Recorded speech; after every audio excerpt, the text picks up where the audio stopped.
Gustavo Marangoni, bienvenido. ¿Cómo le va? Muy bien, buenas noches. Gracias por este ratito. ¿Es el momento más delicado del gobierno? Sí, parece que del gobierno y en realidad de la sociedad argentina, por lo menos de muchos años a esta parte. La dimensión de la crisis evita cualquier tipo de detalle en lo que refiere a inflación y a las consecuencias de la inflación, que a la vez están estrictamente vinculadas con el tema de la devaluación que comenzó en abril/mayo. Yo quisiera tomar un comentario que hizo Alejandro porque me parece realmente relevante desde el punto de vista económico y desde el punto de vista político, además de social, por supuesto. Todo lo que tiene que ver con la ayuda, digamos, a los sectores más vulnerables, a los que están en el piso de la pirámide, está. Por supuesto que en este contexto nada alcanza, pero hay ahí 7 puntos del Producto Bruto destinados. Y además, muchos observadores miran y dicen, bueno, cuidado, diciembre, lo que va a pasar ahí. Ahí hay con quién hablar, ahí hay organización, ahí hay liderazgo y hay interlocutores del lado del Estado. Pero hay una franja de la clase media de la sociedad argentina que se siente muy desprotegida por cuestiones obvias, porque le han aumentado todo lo que tiene que ver con sus costos, le han bajado los salarios en términos reales o los ingresos si es comerciante, etc. Y creo que se encuentra huérfana, o por lo menos se siente en buena medida huérfana, de algún tipo de defensa concreta y específica. Nunca la necesitó. Exactamente, porque en realidad no es tan proclive a enrolarse, claro, y porque partidariamente, porque no está habituado, pero reclamos, ahora siente que la situación amerita, porque si tenía un pequeño comercio, o lo ha reducido, o lo ha tenido que cerrar, porque si es un asalariado, pongámoslo en una franja de 30 a 50 mil pesos, que a lo mejor con una pareja o con otros miembros de la familia puede redondear un poco más, así todo siente que no le alcanza, las perspectivas no son buenas de aquí a fin de año. No, además y está van pagando a ser todos los costos, efectivamente. Entonces, los aumentos de las tarifas, el costo de vida que efectivamente se traduce en aumentos y remarcaciones permanentes, de alguna manera se sienten, vamos a decirlo así, los hijos de la pavota. Y creo que eso, además de responder a una situación económica, también tiene una traducción política. Uno cuando lo miran en otros territorios, no estoy comparando, lo digo simplemente a manera de referencia, Trump en Estados Unidos o Bolsonaro en Brasil, lo mira a lo mejor desde el propio universo conceptual, desde donde si no, y decís, uy, mirá esos emergentes, no me gustan, las cosas que dicen, etcétera. Pero algo están tocando, fibras íntimas están tocando de descontento que otros representantes no los pueden abordar y eso explica su existencia.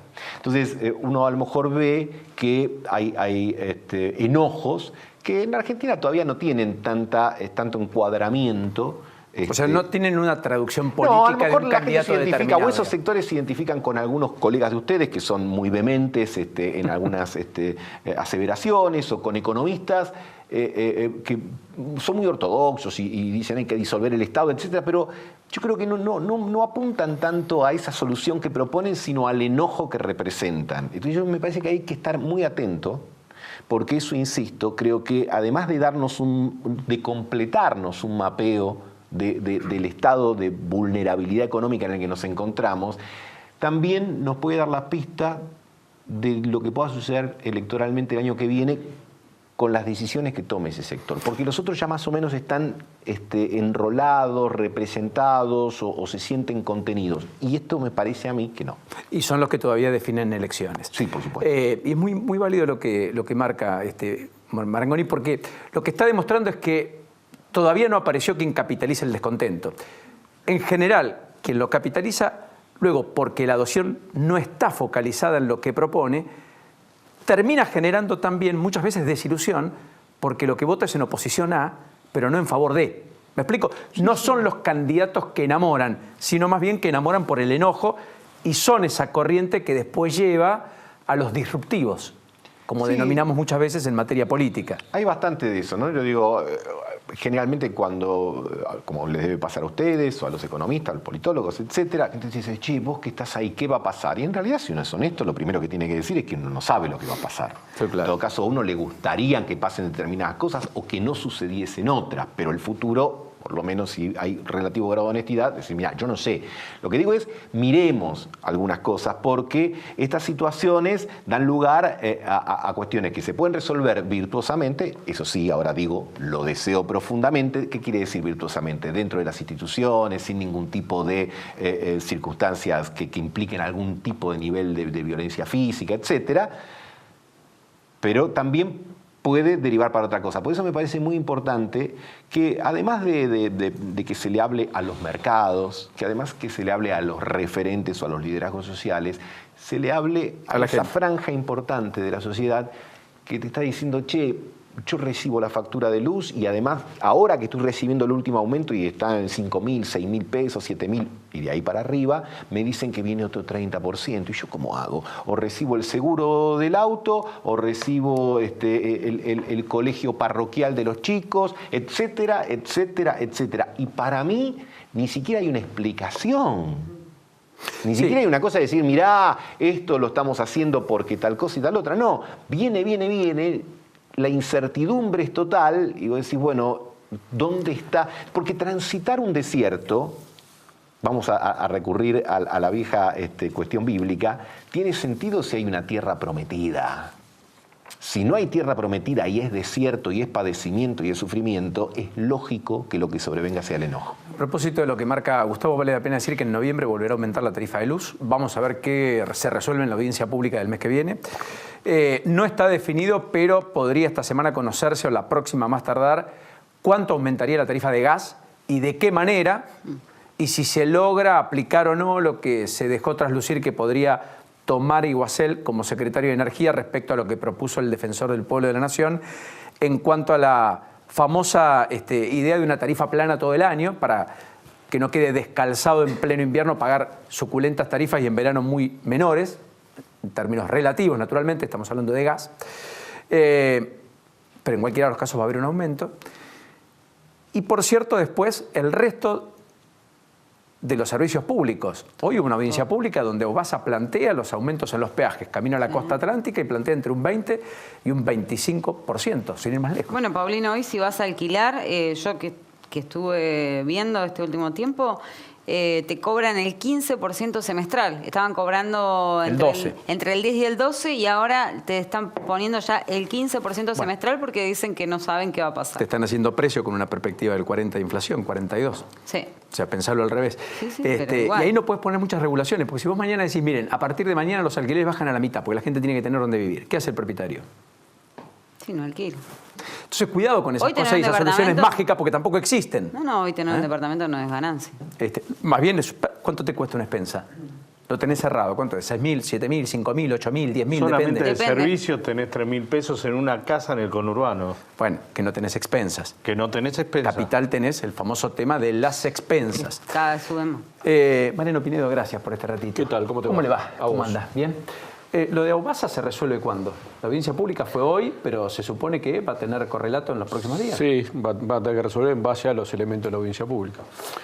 ¿Cómo está la caja de resonancia en la legislatura de la provincia de Buenos Aires? Porque ahí, la verdad que hay un poco de muñeca política adicional, porque lo que estuvo más controvertido finalmente se frenó. Por caso, cuando los intendentes plantearon no me quiten la posibilidad de en las tarifas de servicios cargar impuestos, o lo que sucedió con el subsidio al TURF, que pasó media sanción, pero después en la otra Cámara quedó postergado frente a la recurrente descontento de muchos distritos del interior, digamos. ¿No? Sí, en realidad la legislatura está funcionando como una suerte de campana de madera, como decimos algunos, ¿no? Intentando que no rebote la crisis que genera el gobierno de Mauricio Macri en la provincia de Buenos Aires en la figura de María Eugenia Vidal, lo cual por supuesto es inevitable porque está rebotando y no van a poder evitar. A mí me parece que más allá de alguna maniobra táctica, por decirlo de alguna manera, en donde se pueda buscar algún aliado circunstancial para que le apruebe alguna cosa que ocurrió en este año y piquito, o menos de un año en el caso mío, puede ser que logren algunas cosas, pero lamentablemente son medidas que se consiguen en el camino equivocado. Se consiguen exitosamente obtener medidas profundizando el camino equivocado. A mí me parece que Macri y Vidal ya mostraron todo lo que son. No tienen nada nuevo que aportar. Ya lo que ellos son, lo que ellos deciden, las decisiones que ellos toman ya están tomadas y van en ese rumbo y no tienen ni cómo cambiarlo, porque ocurre algo. El ajuste es como un animal cebado, digamos, que no admite gobierno, que no admite ser gobernado. El ajuste empieza a gobernarse a sí mismo, empieza a pretender más ajuste en todo momento, porque los efectos que causa el ajuste en la actividad económica son de retracción en el salario, de retracción en el consumo, por lo tanto de retracción en la producción y por lo tanto también de retracción en los ingresos en los fondos públicos. Y eso requiere de más ajuste. Pero un círculo vicioso del cual el gobierno no va a poder salir. No puede salir, ya no tiene elementos políticos para salir, porque ya han volcado todo en la cancha y de hecho hoy el gobierno lo ejerce el Fondo Monetario. ¿Por qué? Porque es la expresión máxima del ajuste como animal cebado. A mí me parece que esto requiere necesariamente de una reacción inmediata de la dirigencia política que hoy está haciendo mucho más especulación que toma de decisiones de valentía. Me parece que por parte también de los sectores de la oposición. ¿Cuál sería una toma de decisión con valentía sin ser disruptiva, digamos? Me refiero a valentía no con sobreactuación de coraje, sino con hacerse cargo de la responsabilidad de algunas cosas que hay que decir. Lo que me parece que no es un momento para especular. Hoy Gustavo decía con bastante claridad lo que ocurría en algunos sectores de las clases más bajas, más desprotegidas, que es cierto que tienen articulación con organizaciones, que hay un ministerio con el cual pueden articular y el de Stanley, otra de las ministros por ejemplo, digamos. Es cierto. Ahora, son necesidades de extrema gravedad, digamos, ¿no? Yo no creo que tampoco sea tan fácil contener una situación de naturaleza. Han llevado la situación a una realidad en donde el aire que yo respiro le molesta al otro, digamos, ¿no? Y eso es complicado manejarlo sin política. Es complicado manejarlo con joystick desde el Banco Central y 2 o 3 herramientas más. Claro, ahí alguien le podría decir... A mí me parece que la dirigencia política tiene que tomar el toro por las astas, es decir, Macri, el rumbo es otro, y empezar a plantear arriba de la mesa estas medidas concretas. Y no limitarse a decir, no tenemos que sentar en una mesa. Empezar a plantear 5 o 6 medidas cada uno, que no son la solución mágica, pero por lo menos puesta en situación de debate de otra agenda, por lo menos nos va a permitir la posibilidad de encontrar ese rumbo en conjunto. No hay soluciones que pueda marcar una sola persona, ni en la Argentina ni en ninguna parte del mundo. No, eso está claro. Las soluciones son de conjunto. Entonces, si empezamos a poner las ideas arriba de la mesa, pero cambiando la agenda, no podemos tener esta agenda de discusión, dólar, tasa de interés, LEVAC. Esta es la agenda del mundo financiero. Nosotros tenemos que volcar la agenda al mundo productivo, al mundo del trabajo. Bueno, mucho de lo que le objetan a Macri es que hay una... En todo caso, si lo hubiera un plan para estabilizar la economía o para hablarle a los mercados o terminar de cerrar el nuevo acuerdo con el fondo, pero que no hay un plan de desarrollo y mucho menos un programa integral económico. Me parece que eso ha estado sobrevolando siempre en la lógica, incluso del propio gobierno, cuando algunos planteaban el shock en desmedro del gradualismo. El gradualismo era un poco esto: naufragar y surfear la ola mientras nos presten plata y después vemos.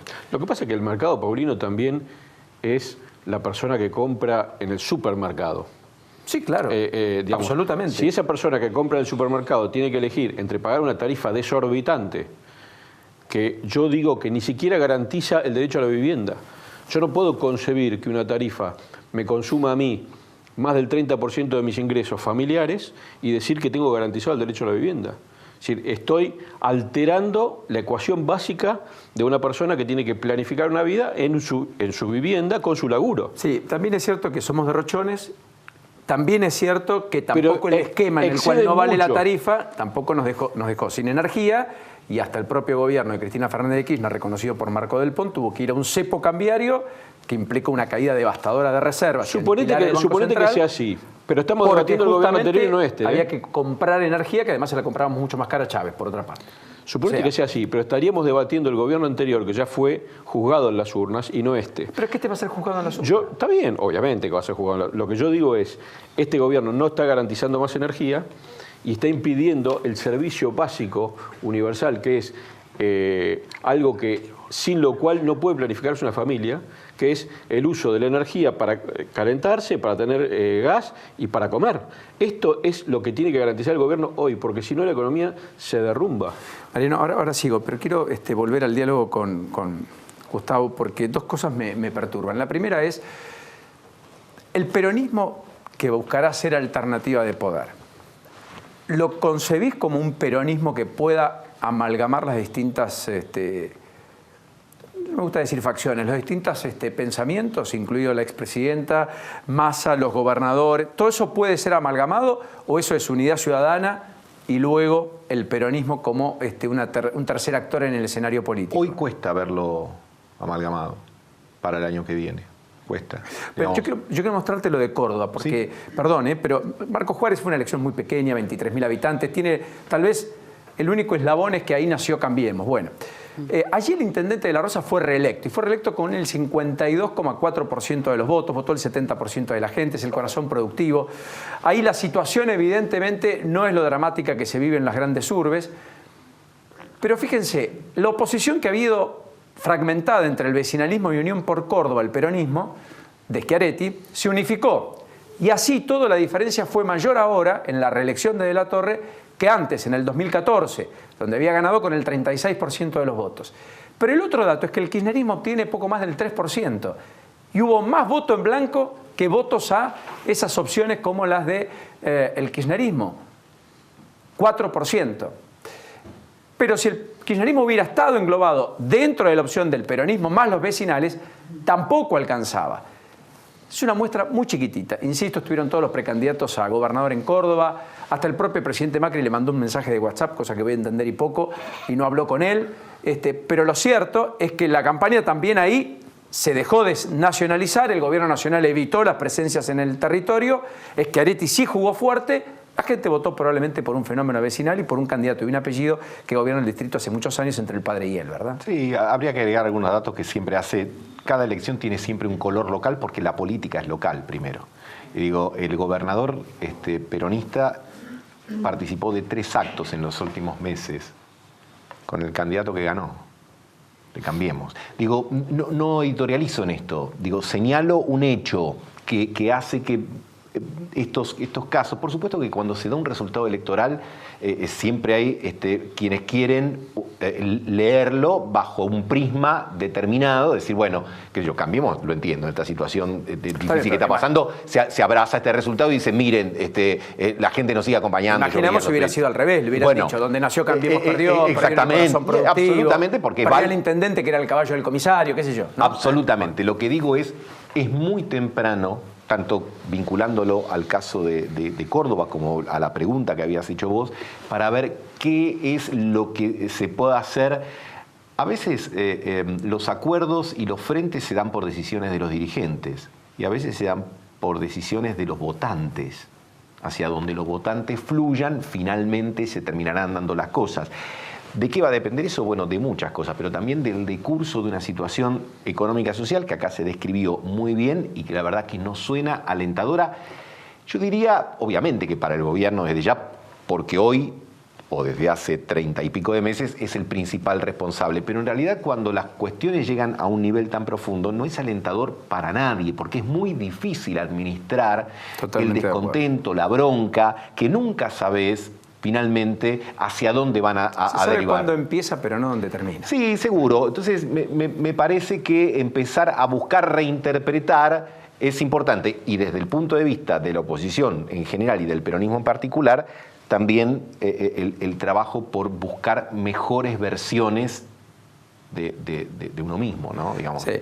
Y vale la pena decir que es muy importante para la democracia que exista la posibilidad de alternancia real en el poder. Porque efectivamente el país no se construye con unos.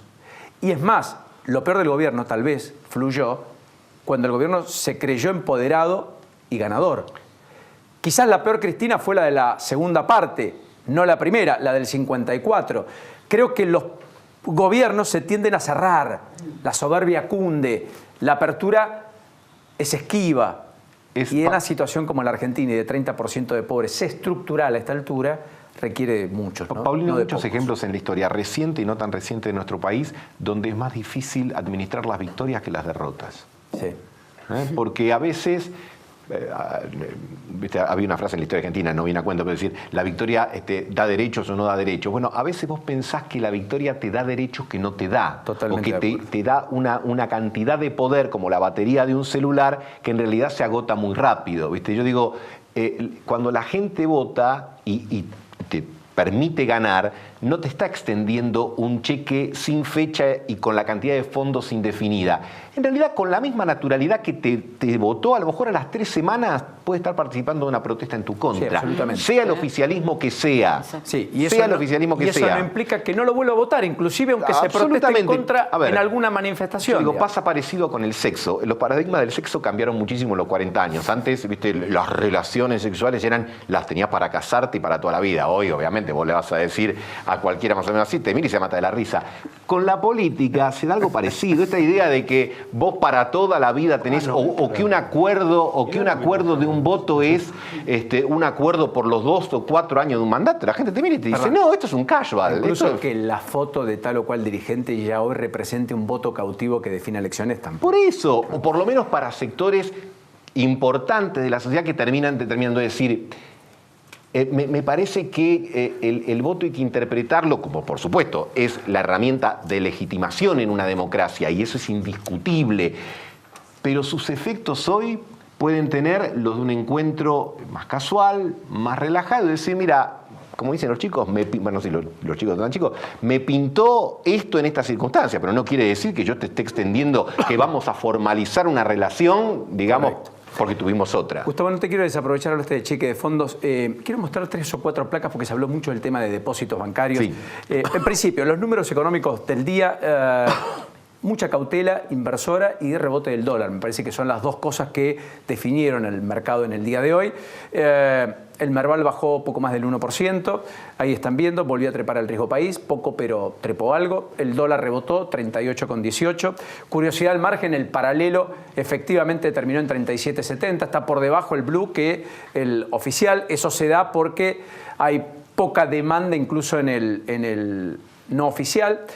15 millones de dólares tuvo que jugar el Banco Central hoy de manera directa. Jueves y viernes no había intervenido, hoy tuvo que intervenir.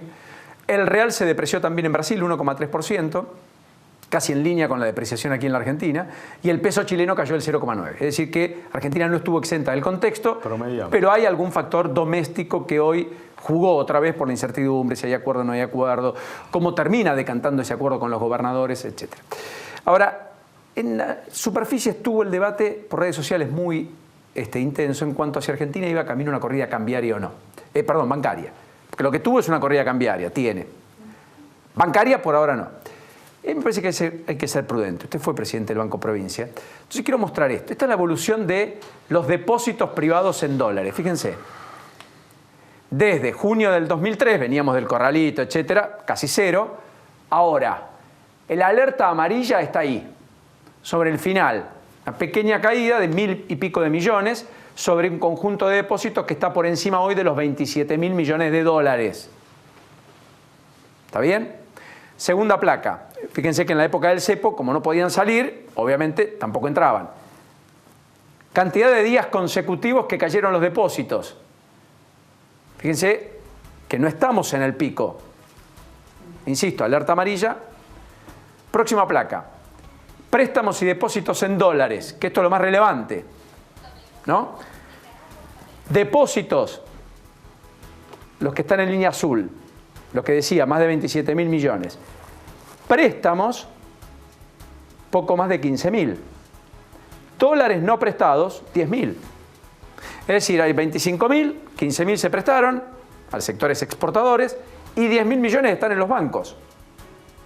Hay capacidad prestable de los bancos. No hay empresas que vayan y pidan, por el contexto de incertidumbre probablemente, y porque además eran muy poco competitivas para ir al mundo y vender. Pero la idea de una corrida, de un corralito eventual, Me parece un despropósito y de mala leche. En realidad, en todos estos meses, si hay algo, prácticamente no hay nada para rescatar en lo económico, si hay algo para rescatar es que el sistema bancario en la Argentina es fuerte, es chico, pero es sólido. Entonces, eso está bueno. Vos mostraste el tema de dólares, obviamente que siempre se fija más el tema en pesos. Yo te diría ahí un comentario que es casi, no digo un consejo porque suena muy pretencioso. Lo que es interesante es que el Banco Central instruya adecuadamente a todos los bancos del sistema en que se le explique bien al cliente para que no se viralicen por los medios. Entonces, viste que a veces los bancos no saben explicar. Entonces dicen, queremos retirar, no sé, $10.000. Sí, o sea, no tengo el coja hoy. En realidad es muy habitual que, salvo que en las sucursales que están más o menos bien provistas, en las otras requieran de un día o a veces hasta 2 para dártelo. No es que no te lo van a dar, te lo van a dar. Pero a veces el empleado dice, no tenemos. Entonces, ¿cómo no tenemos? Yo quiero... Por un lado el cliente tiene razón, por lo menos buscar una respuesta. Eso en ese tema.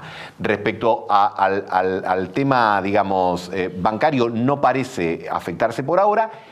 Y lo que te diría es, con estas tasas, saliendo del tema dólar, ¿no? Digo, con esta tasa en pesos, es imposible que, digamos, el sistema productivo, el sistema comercial, etcétera, pueda convivir mucho más. Y acá me parece que sí, digamos, va a tener que haber algún tipo de desahogo, de línea de crédito especial, etcétera, porque hay empresas, pymes, que siguen necesitando descontar cheques, que necesitan capital de trabajo y mínimo indispensable. Hay situaciones de familias que se endeudaron en UVA. Tasa o hay del otros 60% de referencia son para absolutamente arriba, inviables para el aparato productivo. Es imposible que la economía no termine absolutamente estrangulada si el sistema financiero es el de hoy. Entonces, guarda con el escenario de esta inflación, guarda con que, y ahí retomo algo que decía Mariano, guarda con este tema del ajuste perpetuo, en el cual vos no estás tirando una soga de decir, che, ¿por dónde vamos a crecer? Sí, claro. Porque está claro que aunque el año que viene, y Dios quiera que sea así, tengamos una cosecha de 130 millones de toneladas o de 140 millones de toneladas, eso no tiene la capacidad de motor suficiente para que todavía el año que viene el crecimiento de la Argentina sea 0, aún con una cosecha de esa dimensión. Entonces, guarda ahí. Gracias, Gustavo. A vos por la invitación. Lo último que quiero preguntarle es, usted va a presentar un proyecto por el Cotolenco Don Orione. Me he enterado que la situación es muy delicada, hablé el jueves con algún exponente.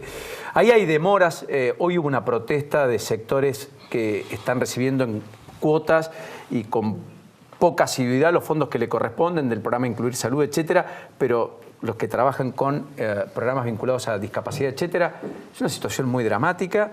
Hay 370 personas que allí están, que viven, etcétera. Usted va a hacer una presentación, pedido informes. Sí, voy a hacer. En realidad esto depende de la Agencia Nacional de Discapacidad, que es del Gobierno Nacional, de Jefatura de Gabinete.